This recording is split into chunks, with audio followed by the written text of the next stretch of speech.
vie quotidienne en se focalisant sur l'idée de l'auteur lorsqu'il dit que, je cite, le marché du travail doit être flexible, les travailleurs doivent être formés par l'école, la formation professionnelle aux nouvelles technologies.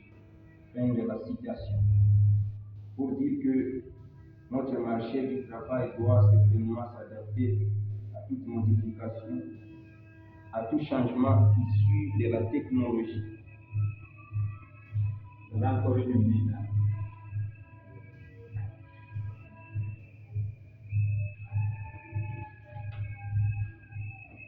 En d'autres termes, en d'autres mots, selon Laurent Alexandre, il est imprécieux que les nations collaborent afin d'établir des normes éthiques. 6 minutes, il reste 6 minutes.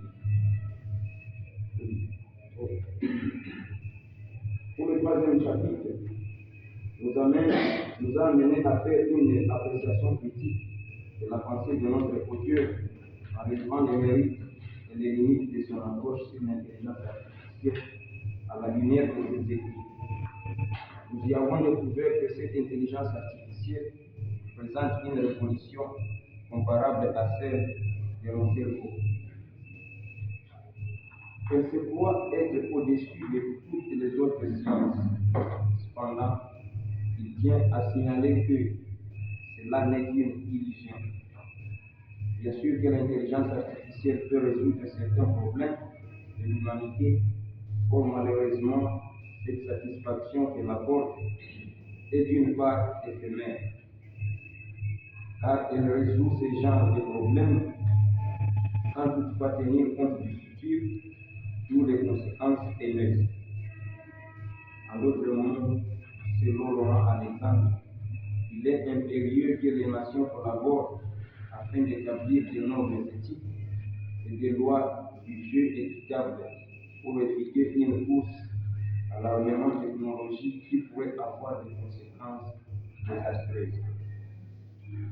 À l'heure actuelle, l'intelligence artificielle constitue un danger pour nous les humains, du fait qu'elle nous contraint de nous sentir devant elle. Et donc, nous devons bien voir d'une manière responsable d'où nous venons, où sommes-nous, et surtout voir si nous continuons à notre rythme. Qu'est-ce qui nous arrivera dans les jours à venir? Nous tenons à vous dire merci pour votre attention particulière accordée à notre monographie, tout en réservant nos remerciements au professeur ordinaire Jean Mbega, d'autres déjà cités dans le présent travail.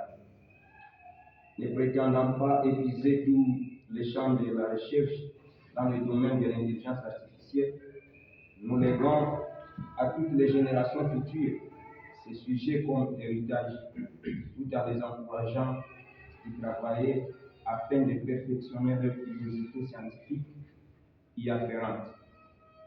Ainsi, nous avons dit.